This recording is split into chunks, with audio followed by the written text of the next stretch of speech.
Hey guys, the good, the bad and the buggy here with a few tips on how to play ARGO. I don't know how long this video is going to be, so without further ado, let's crack on. First things first, turn off motion blur and depth of field. Not only is this a bizarrely unrealistic thing to do when turning your head, this feature also makes it harder to see enemies when quickly spinning around. Scaling down the depth of field as well makes it much easier to see enemies just outside your scope. There is still a blur there, but it is much more realistic one considering the fact that your character is focusing on aiming down the sights. To find a game, I generally use the server browser. This lets me find a game with enough players in and has a decent ping. You can also apply filters to only find games with a minimum and maximum number of players. For me, I choose between 5 and 9.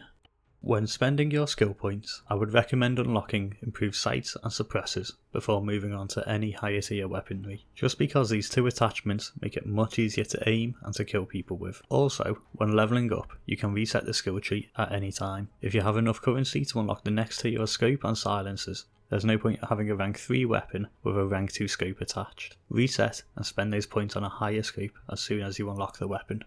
Aiming down the sights is toggled. This is a little bit weird at first, especially if you have come from other FPSs, but it does start to feel natural after a small adjustment period. You can hold your breath to steady your aim by holding down the right mouse button.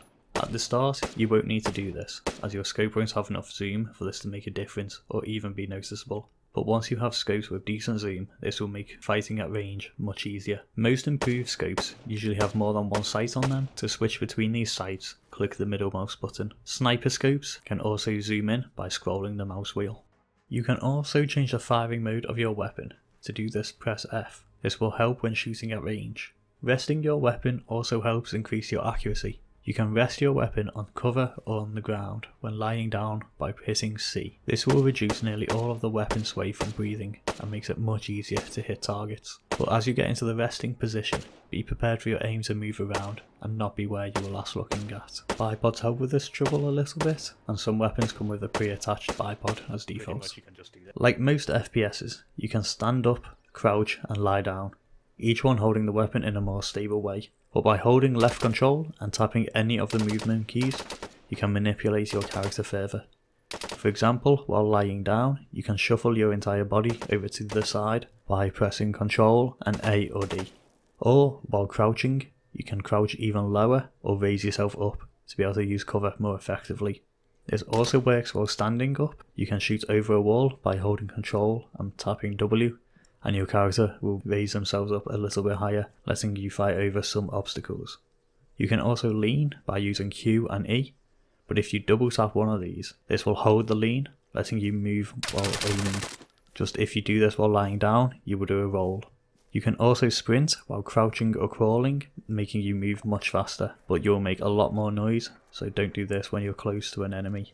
You can also walk, but by default this is not bound to a button. I bound it to my 4th mouse key. I found this works quite well, as you can only really benefit from walking when you're really close to the enemy so they can't hear your footfall. You can also swap what hand you hold your weapon in by pressing Ctrl or using A or D. This can help when leaning around a corner to try and shoot round a wall, or if the scope of your rifle is getting in your field of view. By pressing left Alt, you can rotate your character's head independently of their body.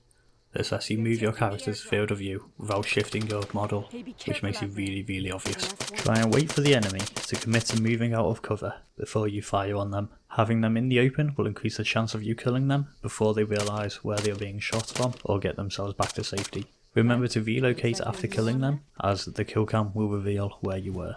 The map is crucial. Not only does it show you where all your allies are, but also details the surrounding area. Try to read where your allies are and where they're looking, and then position yourself to cover their blind spots. Make sure you keep checking it too, as your allies might have moved and have a general idea of where they are, so when they die you have some idea of where the enemy is looking at. This will also reduce friendly fire as well. You can draw on the map too.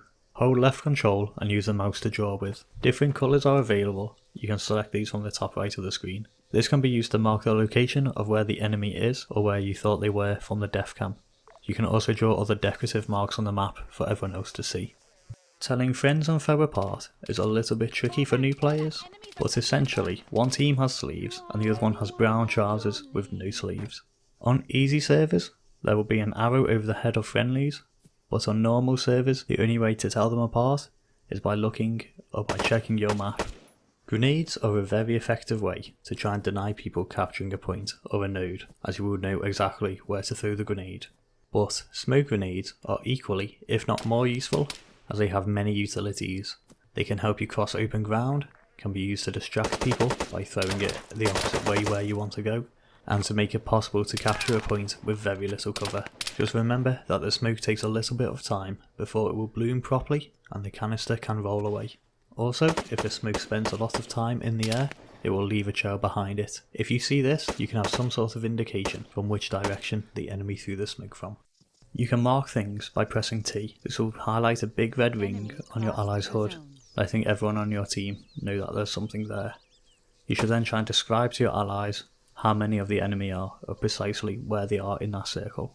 Be careful when using this though, as a small bit of foliage can get in the way and disrupt where your mark will be. Also, remember to talk to your teammates if you killed the enemy at the mark, so they're not wasting their time searching for someone who is already dead. When you join a game, remember to talk in the right chat channel. You don't want to be passing information onto the enemy team. So press enter and then use the arrow keys to scroll between all chat and team chat. This will adjust both written and voice over chat. Link is probably the best beginner friendly game, as you get a lot of points for capturing an objective, and there will be lots of short range engagements letting you practice your aim, and you won't be destroyed by a sniper who you can't effectively fight back against. Also, you have more than one life per round. This will give you much more experience aiming and moving around the map. Another thing to note is play the objectives. You get so many more points for capturing an objective than you do for getting a kill. Lastly, don't be like Rickon. If you start to get shot at, run in a zigzag pattern. This will make it much harder for them to hit you until you are back behind cover. Don't try and return fire unless you are really close to them, since they already have you lined up. At long range, dropping and rolling works too.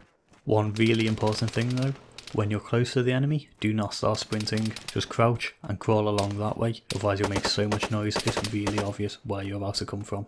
I've tried to cover a lot of things that beginners have asked in the chats, and stuff that's not so obvious to new players, so let me know what you think and if I've missed anything out. Thanks for watching, I hope this has been helpful to some of you, and good luck out there.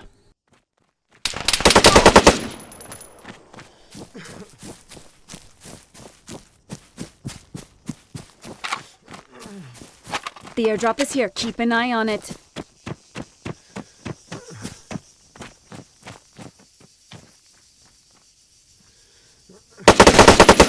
The point is safe. Another job well done.